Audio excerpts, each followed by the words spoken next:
Ninakusalimu kwa jina la Yesu. Namshukuru sana Mungu kwa ajili ya asubuhi ya leo, ameniwezesha na mimi kuwepo nyumbani mwake. Napenda kutumia nafasi hii kumshukuru sana askofu mkuu pamoja na makamu wa askofu mkuu kwa kutupa nafasi kama viongozi kuweza kutumika nyumbani mwa Bwana. Nawashukuru sana wachungaji, uongozi mzima wa kanisa, na namshukuru sana mume wangu. Bwana Yesu asifiwe sana. Basi leo tutaenda kujifunza neno la Mungu kutoka katika kitabu cha Wakolosai. Wakolosai sura ile ya 3,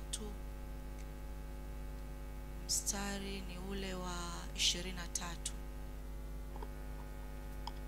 Wakolosai sura ya 3 mstari wa 23. Neno la Mungu linasema, lolote mfanyalo lifanyeni kwa moyo kama kwa Bwana wala si kwa wanadamu. Lolote mfanyalo lifanyeni kwa moyo kama kwa Bwana wala si kwa wanadamu. Bwana Yesu asifiwe. Kichwa chetu cha somo kinasema fanya kama kwa Bwana. Fanya kama kwa Bwana. Bwana Yesu asifiwe sana. Wakati najaribu kutafakari ili andiko, Roho Mtakatifu akanisaidia kuchambua baadhi ya maneno. Anaposema lolote, anapozungumza kwa habari ya lolote, lolote linaweza kuwa kazi, lolote linaweza kuwa huduma, lolote linaweza kuwa majukumu mbalimbali ya kifamilia ama ndoa ama majukumu ya kijamii ama taifa, lolote. Bwana Yesu asifiwe. Kwa hiyo anaposema kwa habari ya lolote, na anakuja anasema lifanyeni kwa moyo. Bwana Yesu asifiwe. Anapozungumza kwa habari lifanyeni kwa moyo, maana yake kufanya kitu kwa moyo ni kufanya kwa bidii yako yote. Kufanya kwa moyo ni kukichukua kitu kukifanya cha kwako. Si cha kwako, lakini unakimiliki, kinakuwa chako. Kufanya kwa moyo. Kufanya kwa moyo ni kutumia ujuzi wako wote, kutumia akili zako zote. Kufanya kwa moyo. Kufanya kwa moyo ni kufanya kana kwamba hutafanya tena. Bwana Yesu asifiwe. Huko ni kufanya kwa moyo. Kufanya kwa moyo ni kufanya kwa ustadi wa hali ya juu. Unalifanya jambo kwa ustadi wa hali ya juu, kwa umakini sana. Kufanya kwa moyo. Kufanya kwa moyo ni kujitoa kwako kote. Unajitoa kote bila kujihurumia. Huko ni kufanya kwa moyo. Kufanya kwa moyo ni kufanya kwa gharama yoyote. Yaani haijalishi mazingira yanakataa, kwa sababu unafanya kwa moyo, utatumia gharama yoyote. Iwe mvua, iwe jua, utafanya kwa moyo. Bwana Yesu asifiwe. Kufanya kwa moyo ni kufanya bila manunguniko. Yaani kuna wakati mnatakiwa muwe kundi fulani, alafu unajikuta uko peke yako, lakini hauwazi kwa habari tulitakiwa tuwe kundi, niko peke yangu, ukaanza kunungunika huko unafanya. Kufanya kwa moyo unafanya bila manunguniko. Huko ni kufanya kwa moyo. Kufanya kwa moyo ni kutokuangalia wanadamu. Huko ni kufanya kwa moyo. Yaani unafanya afu unasikilizia hivi fulani ananiona. Hanioni, unaacha. Unafanya hata kama hakuna mtu anayekuchungulia hapo, unafanya. Huko ni kufanya kwa moyo. Bwana Yesu apewe sifa. Pia nikajaribu kuangalia kama kwa Bwana anamaanisha nini. Maana yake unafanya kwa imani. Kufanya kama kwa Bwana ni kufanya kwa imani. Hatumuoni huyo Bwana kiuhalisia, lakini tunaamini Bwana anatuona. Kwa hiyo tunafanya kwa imani. Bwana Yesu asifiwe. Kama kwa Bwana ni kufanya kwa imani. Kama kwa Bwana ni kufanya kwa uaminifu na uadilifu. Kama kwa Bwana ni kufanya kwa utii. Bwana Yesu asifiwe. Bwana Yesu asifiwe, watu wa Mungu. Ukifanya kama kwa Bwana, hautaangalia idadi ya watu. Ukifanya kama kwa Bwana. Ndio maana unaweza ukasimama, unajikuta umeandaa labda mkutano, alafu ulitegemea utakuja watu wengi, ukashangaa wanakuja watu wachache. Lakini kwa sababu unafanya kama kwa Bwana, Roho Mtakatifu anajidhihirisha kwa ukubwa sana. Haijalishi ni watu wachache. Kwa hiyo kufanya kama kwa Bwana hautaangalia idadi ya watu. Kufanya kama kwa Bwana hautaangalia tabia za watu au miitikio ya watu. Kufanya kama kwa Bwana. Bwana Yesu asifiwe. Miitikio ya watu haitakukatisha tamaa kwamba nimeandaa mkutano mkubwa, watu wamekuja wachache, unaanza kuvunjika moyo. Kufanya kama kwa Bwana utaenenda vile jinsi ilivyo. Kikubwa utafanya kwa sehemu yako. Utafanya kwa sehemu yako. Huko ndiko kufanya kama kwa Bwana. Bwana Yesu asifiwe sana. Lakini anaendelea kusema wala si kwa wanadamu. Wala si kwa mwanadamu. Bwana Yesu asifiwe sana. Anaposema wala si kwa mwanadamu, maana yake nini? Maana yake kwamba ukifanya kwa mwanadamu, ukifanya kama unamtazamia mwanadamu, utachoka. Jambo lolote unalolifanya ukiwaza kwa habari ya mwanadamu, nafanya hili ili mwanadamu anione, nafanya hili ili fulani anione, utachoka. Bwana Yesu asifiwe sana. Lakini utahitaji comment. Unapofanya kwa mwanadamu utahitaji comment za aina gani? Utataka usifiwe, utataka watu wakupigie makofi. Kwa sasa tunafanya kwa mwanadamu. Bwana Yesu asifiwe. Utataka watu wakuambie hapa ilikuwa nzuri sana, hapa ilikuwa mbaya sana, kwa sababu unataka kufanya kwa mwanadamu. Lakini ukitaka kufanya pia kwa mwanadamu, utakuwa unategea, utakuwa ni mtu wa kutegea kwamba kwa nini niko peke yangu, situko wengi, fulani atafanya, mimi sifanyi. Huko ni kufanya kwa mwanadamu, unategea. Bwana Yesu asifiwe sana. Lakini kufanya kama kwa mwanadamu, utataka kubembelezwa. Bwana Yesu asifiwe. Hutasimama wewe kwenye nafasi yako, kwenye zamu yako, utataka kuambiwa kila saa, kubembelezwa. Huko ni unafanya kama kwa mwanadamu. Bwana Yesu asifiwe. Ukifanya kama kwa mwanadamu utakosa nidhamu. Ukifanya kama kwa mwanadamu utakosa nidhamu ya muda, utakosa nidhamu kwenye kila eneo, kwa sababu utategea. Sasa hivi bosi ndo anaingia kazini, kwa hiyo utaenda ule muda bosi anaingia kazini, badala ya kuwahi mapema kabla ya bosi. Au leo bosi hayupo, leo siendi kwa sababu hayupo. Kwa hiyo unajikuta unakuwa hauna nidhamu ya kazi. Kwenye huduma hauna nidhamu ya huduma. Leo bishop yupo, unapiga leo bishop atakwepo, atakwepo, unakuja ibadani. Hayupo, hauji ibadani. Unaona, nidhamu inashuka kwa sababu unafanya kwa mwanadamu. Yaani unaangalia akiwepo ndo niwepo, asipokuwepo sipo. Unafanya kwa mwanadamu, unasubiria bishop akifika ndo nionekane mbele yake niimbe. Lakini asipokuwepo huwezi kutuhudumia vizuri. Unafanya kama kwa mwanadamu. Bwana Yesu apewe sifa. Sasa kwa nini tunajifunza hili somo? Kwa nini tunajifunza hili somo? Katika siku ambazo nimepata tabu kuandaa somo, ilikuwa siku ya jana kuamkia leo. Siku nzima, yani napambana, lakini wapi? Yani nahangaika. Sasa baadaye nakuja kujiuliza, kwa nini sasa hili somo ndo limekuja?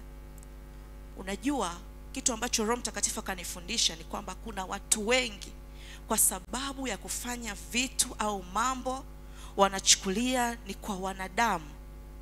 Yaani anachukulia tu kwamba huyu si ni mwanadamu mwenzangu, kwani ataniambia nini? Bwana Yesu asifiwe. Wamejikuta wamepoteza fursa. Bwana Yesu asifiwe.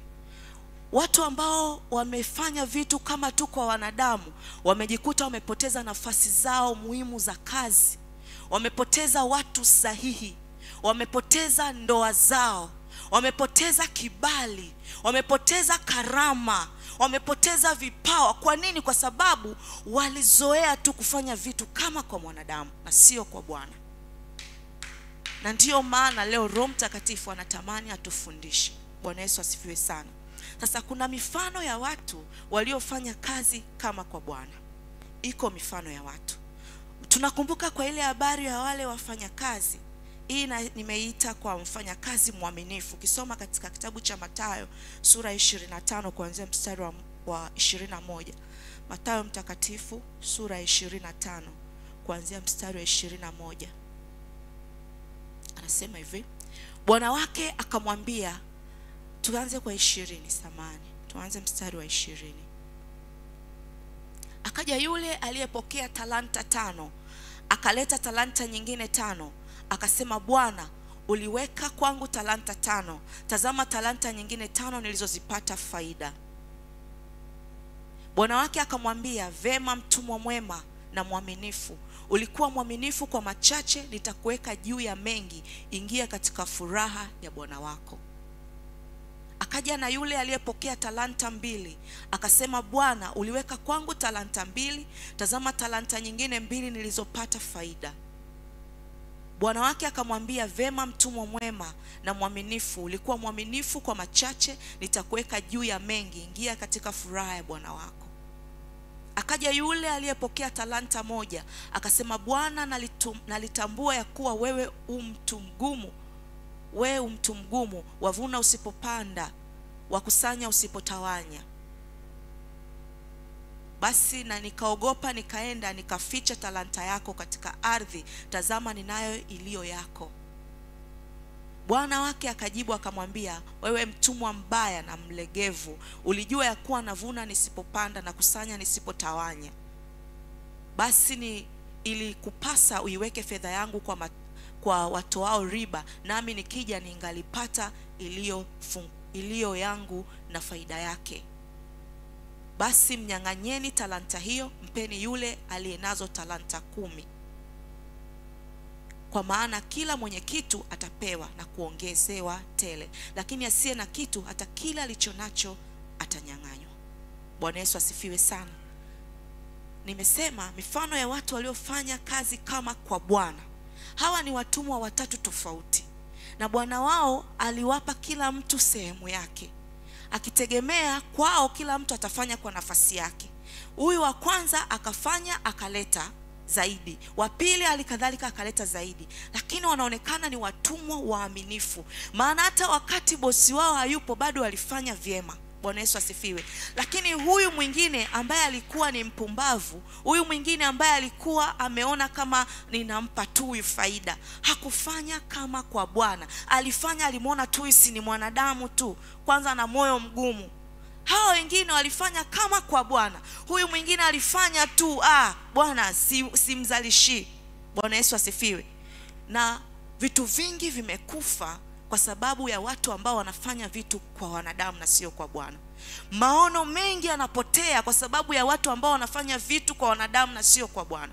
Ukifanya vitu kama kwa Bwana, hautazuilia kusudi la Mungu litimie, ukifanya kitu kama kwa Bwana. Bwana Yesu apewe sifa. Lakini kwa sababu huyu alikuwa binafsi, hataki kuona bwana wake anafanikiwa, anaendelea, aling'ang'ania tu hiyo aje ampe hiyo isifanikiwe. Kuna watu wanazuia vipawa, vipaji, karama, wanazuia mtu ana nafasi, anaweza kumsababisha mtu akapata kazi nzuri, anazuia tu huyo mtu asifanikiwe. Kwa nini? Kwa sababu anafanya kwa mwanadamu, anaona yule akifanikiwa atafaidika. Hii ni mbaya. Bwana Yesu asifiwe. Hii ni mbaya. Lakini ukifanya kama kwa Bwana, kuna vitu vitazidi kwako. Ona huyu aliyekuwa huyu ndugu ambaye alizuilia, amenyang'anywa hata kila alichonacho. Kumbe tunapofanya vitu kama kwa Bwana, kuna kuongezeka. Unapofanya vitu kama kwa Bwana, Mungu hata kuacha jinsi ulivyo. Ndio maana ni muhimu sana eneo lolote ulipo, iwe ni kazi, iwe ni biashara, fanya kama kwa Bwana, usifanye kama kwa mwanadamu.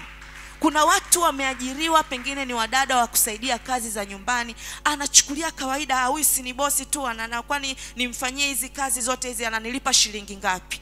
Bwana Yesu asifiwe. Lakini akifanya kama kwa Bwana, tunao wasichana wa kazi waaminifu sana. Unashangaa mpaka mtu anaweza akaja akajiuliza, kwani huyu ni ndugu wa huyu mama, huyu baba, ni ndugu wa hii familia?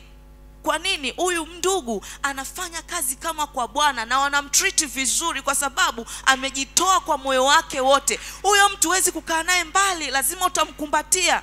Ndicho alichokifanya huyu ndugu. Aliona yule wa talanta 5 kaongeza, wa talanta 2 kaongeza, anawaongezea zaidi.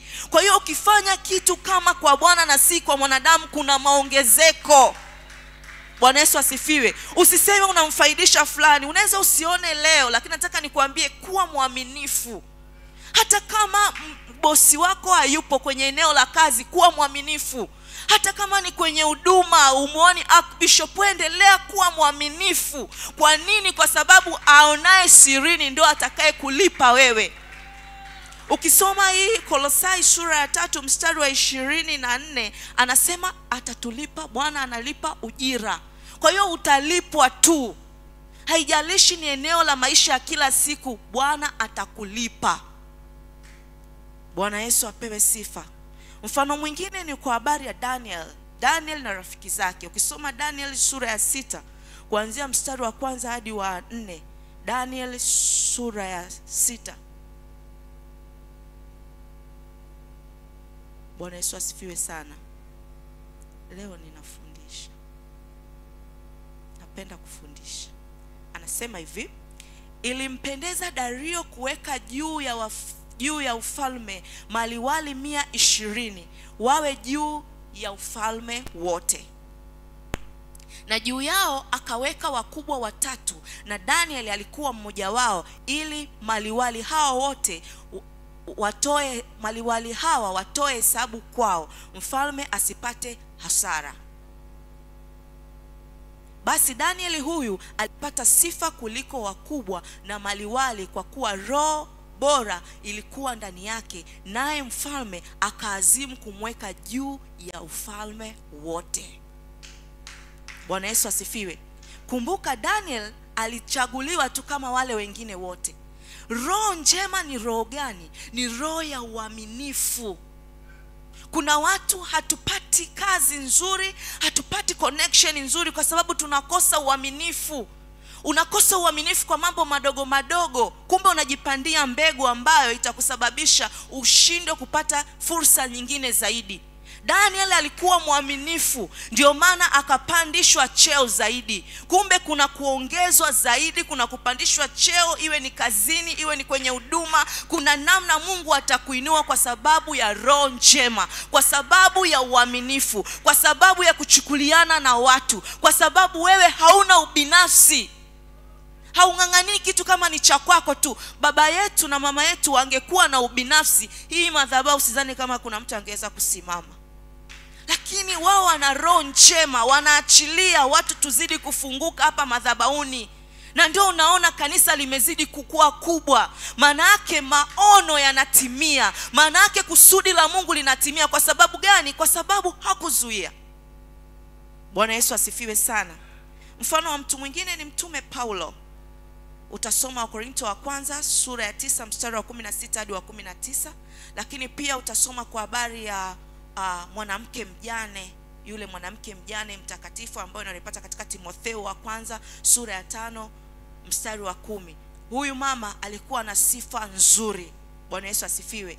Aliwalea watoto wake vizuri, aliwakaribisha wageni, manake alikuwa mkarimu. Alifua miguu ya watumishi, manake aliwahudumia watumishi vizuri. Bwana Yesu asifiwe. Alijitolea kufanya mambo mema, alijitolea kama kwa Bwana na si kwa mwanadamu. Hakuangalia wanadamu wanasema nini. Bwana Yesu asifiwe. Lakini pia kwa haraka ipo mifano ya watu waliofanya kwa wanadamu. Utakumbuka kwa habari ya Anania na Safira. Bwana Yesu asifiwe. Walificha sehemu ya mali zao. Walificha kwa sababu gani? Utaenda kusoma kwa wakati wako mwenyewe Matendo ya Mitume sura ya 5 mstari wa 1 hadi wa 11. Walificha kwa sababu waliamini wanayempelekea si ni yule mtume tu anampelekea pale. Bwana Yesu asifiwe. Bila kujua kuna Roho Mtakatifu anaangalia, Roho Mtakatifu anajua. Bwana Yesu asifiwe. Walifanya kama kwa mwanadamu na sio kama kwa Bwana. Hii ilipelekea, Bwana Yesu asifiwe, hii ilipelekea wao kufa. Bwana Yesu asifiwe sana. Kwa hiyo na tujifunze kufanya vitu kama kwa Bwana. Kwa leo nitaishia hapa, lakini Mungu akinipa neema nitaendelea na hili somo. Nimesema kwenye kufundisha unaenda hatua kwa hatua, lakini ninamwamini Roho Mtakatifu. Kuna kitu tumekipata asubuhi ya leo. Tufanye vitu kama kwa Bwana, sawa sawa na Wakolosai sura ile ya 4 mstari wa 23. Baba, ninakushukuru kwa sababu ya wema na fadhili zako na uaminifu wako asubuhi ya leo. Asante Roho Mtakatifu kwa sababu umetufundisha kufanya vitu kama kwa Bwana, katika huduma, katika kazi, popote pale ambako Mungu tumeaminiwa, tumewekwa na wakuu wa nchi na watumwa wako, watumishi wako. Mungu, tupe kufanya kama kwa Bwana na si kwa mwanadamu, sawa sawa na mapenzi yako, ili kusudi lako likapate kusimama. Ni katika jina la Yesu Baba tunaomba na kuamini. Amen.